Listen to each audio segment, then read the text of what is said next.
আর দেশের অবস্থা তো খুবই খারাপ, মানে চিন্তা আসবে না, সেই জন্যই আসা।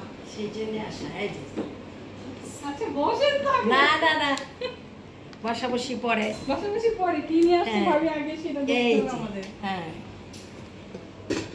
এটা কাবাব, ঢেঁড়স, শুটকি ভর্তা, কালিজিরা ভর্তা, করলা ভাজি, রসুন এবং ধনেপাতা। এটা হলো কোরবানি মাংস দিয়ে বিরিয়ানি। এটা হলো সাদা ভাত দিয়ে খাওয়ার জন্য, যাতে কোনো ঝামেলা না হয়। আর এখানে খালাম্মার জন্য ঝাল ছাড়া, তারপরে শিং মাছ দু পেঁয়াজি করছি ভাজি। মানে আমি সবচেয়ে ভাগ্যবান, তুমি আল্লাহ তোমাকে বাঁচায় রাখো, কারণ আমাদের 6 দেবরের মধ্যে কারো মা বাবা নাই। সত্যি মানে খালাম্মার কথা খুব খারাপ লাগে। আসতাম আগে তো আসতে পারবো বললেন না, রাস্তাঘাটের যে পরিস্থিতির জন্য আসতে পারে না, একা একা সেজন্য। সাফামনির সাথে আমার দেখাই না, ভালো হয়েছে লক্ষ্মী মাটা। আসসালামু আলাইকুম এভরিওয়ান। বেশ অনেকদিন অনেকের সঙ্গে যোগাযোগ ছিল না, যাতায়াত ছিল না, দেশের পরিস্থিতির কারণে সবারই মন খারাপ ছিল। এখন দেখছি সবাই খুশি, সেই খুশির সঙ্গে আমি আসলে সামিল হতে পারছি না। আমার আসলে অতটা খুশি লাগছে না। দেশ স্বাধীন বলে আনন্দে উল্লাসে মেতে উঠেছে, তবে যে মা বাবার বুক খালি হয়েছে সেটা কি পূর্ণ হয়েছে? হয়নি, সেটা কোনোদিনই পূর্ণ হবে না। যার গিয়েছে একমাত্র সেই বুঝতে পারছে। তো সময় কথা বলে, কেউ কারো দুঃখ বুঝতে পারে না।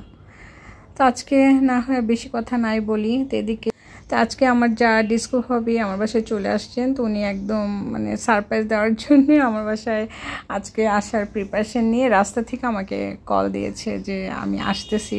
তো আমরা তো জানি না যে ভাবি আমাদের সঙ্গে দেখা করতে আসবে। তো হঠাৎ আসছে। এই পরিস্থিতিতে ভাবি আমাকে প্রতিদিনই খবর নিয়েছে, তবে অনেকদিন দেখা হয় না বলে চলে আসছে। আর বেশ অনেকদিন থেকেই বলছিলেন যে আমার মায়ের সঙ্গে দেখা করবে, যে খালাম্মা কেমন আছে, তোমরা কেমন আছো। তো এর মাঝে আমার ছোট বোন আমার মায়ের সঙ্গে দেখা করতে আসছে। তারপরে এসে ভাবি আমাদের সবাইকে পেলো, ভাবি অনেক খুশি। ভাবি আসে তো আমাদের ভালো লাগতেছে। তো বেশ অনেকদিন থেকে বাসায় মানে একা একা ছিলাম, আমি আমার বড় আপা আর আমার মাকে নিয়ে আমরা 3 জন বাসায় ছিলাম। তো আমার হাজব্যান্ডও দেশের বাইরে আছে, তো একদম ফাঁকা বাড়ি, মনটা ভালো লাগতেছিল না। দেশের এই পরিস্থিতির কারণে কোথাও যাওয়া হয়নি। আর বসে বসে মন খারাপ ছাড়া কিছু করার মানে কিছু খুঁজে পাচ্ছিলাম না। তারপর ছোটো বোন আসছে, ভালো লাগতেছিল। এর মধ্যে হঠাৎ করে যখন ভাবি কল দিলে আসতেছে, তো আমার কাছে তো এত ভালো লাগছে, এখনও মানে এত ভালো লাগতেছে। আর ভাবি মানে সব কিছু রান্না করে নিয়ে আসছে। তো আজকে আমি আমার বড় আপা রোজা রেখেছি, তো আমরা সোমবার বৃহস্পতিবার রোজা রাখি। তো ভাবি খাবার নিয়ে আসছেন, তো ভাবি খাবারগুলো এখন খেতে পারছি না, তো আমরা ইফতারির পর খাবো। তো ভাবি আসলে অনেক ভালো লাগে। ভাবি মানে এত জলি মাইন্ডের, এত মানে আনন্দ দিয়ে কথা বলে, সেই কারণে যখনই ভাবি আসে তখন আমাদের বাসাটা একদম জমজমাট হয়ে যায়। তো বেশিরভাগ সময় আমি ভাবি বাসায় চলে যাই, যখন ভালো না লাগে ঘুরে আসি। তো আজকে ভাবি আমাদের কথা চিন্তা করে চলে আসছে যে দেখে আসি মনিরা কি করে। তারপর আমার ছোটো বোন যে আছে সেটা তো জানে না, তো এসে খুশি হয়ে গেছে, ময়নার সঙ্গে দেখা হলো। তো ভাবিকে বলতেছে একটু খাবার খাওয়ার জন্য। তো ভাবি বলতেছে যে না, আমরা মানে খাওয়া দাওয়া কিন্তু করে আসছি, সেই কারণে আর কি দিব বুঝতে পারতেছিলাম না। তো মাকে বসে বসে খাওয়ানো হয়েছে, মানে ভাবি পছন্দের খাবার মাকে খাওয়ালো। তার সঙ্গে আমি একটু ইলিশ মাছ ফ্রাই করে দিয়েছি, যে ভাবি শুধু একটু মাছ খান। ভাবি রাইস আইটেম মানে খুব কম খায়, সেই কারণে একটু মানে ইলিশ মাছ ফ্রাই করে দিলাম, তো অল্প খেলো। তারপর এই তো আমার ভাইয়ের মেয়ে ওর সঙ্গে গল্প করতেছে। আর ভাবি ছোট্ট একটা মানে মেয়ে ভাবির সঙ্গে সবসময় থাকে, মানে খুব আদর করে। ও কেউ নিয়ে আসছে, তো খুব কিউট লাগতেছে, ভালো লাগতেছিলো, ভাবি অনেক আদর করে। তো আসলে কি বলবো, আজকে ভালো লাগতেছে বেশ অনেক দিন পর, অনেক দিন মানে মন এত খারাপ লাগতেছিল যে কোনো ভিডিও করতে ইচ্ছে করতেছিল না, মানে ক্যামেরাটা হাতে নিতে ইচ্ছে করতেছিল না। তো আজকে ভাবি যেহেতু আসছে, ভাবলাম যে একটু ভিডিও করি, আপনাদের সঙ্গে শেয়ার করি, বেশ অনেক দিন আপনাদের সঙ্গে যোগাযোগ নেই। তো আসলে মন ভালো না লাগলে কিছুই ভালো লাগে না, কীভাবে যে এতটা দিন চলে গেল, একদম স্টিল বাসার মধ্যেই ছিলাম, মা, আমি আর আমার বড় বোন। আর মানে মা থাকাতে খুব সুন্দর সময় কেটেছে, কীভাবে সময় চলে গেছে বুঝতে পারিনি। একা থাকলে হয়তো আরও ভীষণ খারাপ লাগতো। তো স্কার্ট পরে বসে আছে এই ছোট্ট মেয়েটা, ভাবির সঙ্গে সবসময় থাকে, ভাবি খুবই আদর করে। ভাবি মানে যে সমস্ত মানে ছোটোখাটো অর্ডার থাকে সব কিছু দৌড়ে এনে করে দেয়, সেই কারণে ভাবি মানে অনেক অনেক আদর করে। আসলে ছোটোখাটো একটা মেয়ে থাকলে কিন্তু অনেক সুবিধা, আর নর্মালি তো বড় মেয়েরা ঘরের কাজ সব কিছু করে থাকে, আর ছোট একটা মেয়ে থাকলে অনেক সুবিধা হয়। মানে আমি সবসময় চাই এমন একটা মেয়ে আমার কাছে থাকুক, আমি মানে একা ফিল করব না, আমার বাসায় আমি ও থাকলাম, আর টুকিনাটি অর্ডারও দেওয়া যায়।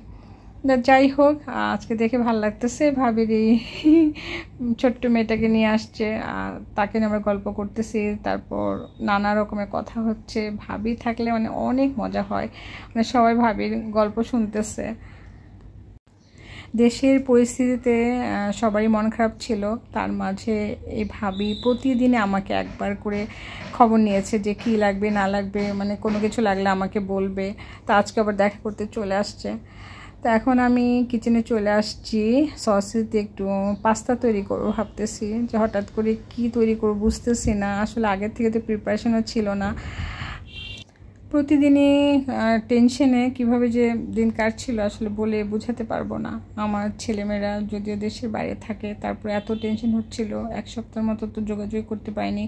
তো মাঝে মাঝে আমার মেজর ছেলে ডিরেক্টলি ফোন দিয়ে আমার খবর নিত, তারপর কথা শোনা যেত না, আর প্রতিদিন ওদের সঙ্গে কথা বলে আমার অভ্যাস, একেবারে খবর নিতে পারতেছিলাম না, তো অনেক টেনশনে ছিলাম।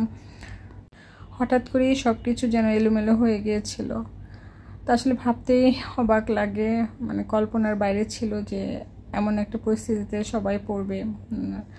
সবার মাঝেই টেনশন কাজ করছিল, আর কত দুঃখ কত বেদনা নিয়ে মানুষ এই এখনও বেঁচে আছে। আসলে কথা বললে কথা বলার শেষ নেই, যাই কথা বাড়িয়েও লাভ নেই, আমি আপনি বলে আর কি করব। জীবন যেভাবে চলার চলবেই, কখনো ভালো কখনো মন্দ, এইভাবেই চলছে জীবন। সবাই সবার জন্য দোয়া করা ছাড়া আর কিছুই করার নেই। ঝটপট করে একটু পাস্তাই তৈরি করে ফেললাম, তা আসলে বুঝতে পারতেছিলাম না যে সবাই মিলে একটা কি খাবো, সেই কারণে ভাবলাম যে পাস্তাটা তৈরি করে ফেলি। পাস্তা রান্না শিখছি।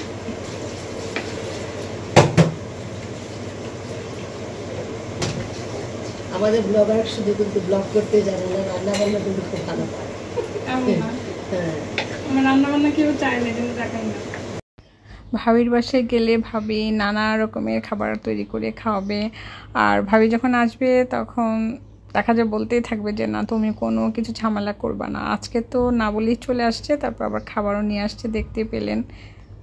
তো পাস্তাটা আমার মন মতো তৈরি করতে পারিনি, যদিও বাসায় তেমন কোনো ভেজিটেবলস ক্যাপসিকাম ছিল না, তাহলে পাস্তা রান্না করলে বেশ ভালো হয়।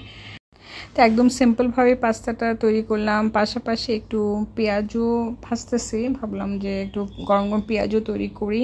তো আসলে ভাবি আসার পর গল্প করতে করতে সময়টা কিভাবে যেন কেটে গেল, দেখলাম যে আজানের সময় হয়ে গেছে। আমি আর আপা যেহেতু ইফতার করব, ভাবলাম যে সিম্পলভাবে কিছু তৈরি করি, সব একসঙ্গেই খাবো, সেই কারণে পাস্তা আর পেঁয়াজটাই ঝটপট করে করা হয়েছে, আর কোনো কিছু করা সম্ভব হয়নি। মাগরিবের আজান দিয়ে দিয়েছে, ভাবিকে নিয়ে আমরা সবাই একসঙ্গে খাবার খাবো। তো ভাবি আসাতে আসলে অনেক ভালো লেগেছে, সেই কারণে ভাবলাম আমি আপনাদের সঙ্গে একটু শেয়ার করি। সবাই কেমন আছেন অবশ্যই কমেন্টস করে জানাবেন। সবাই আমাদের জন্য অনেক অনেক দোয়া করবেন, আমরাও দোয়া করি আপনারা সবাই অনেক অনেক ভালো থাকেন, সুস্থ সুন্দর থেকে সুন্দরভাবে জীবনযাপন করেন। আল্লাহ যেন সবার মনে শান্তি দিক, এই প্রত্যাশা আজকের মতো ব্লগটি এখানে শেষ করে দিচ্ছি। আবারও দেখাবো ইনশাআল্লাহ নেক্সট ব্লগে। সবাই ভালো থাকবেন, আল্লাহ হাফিজ।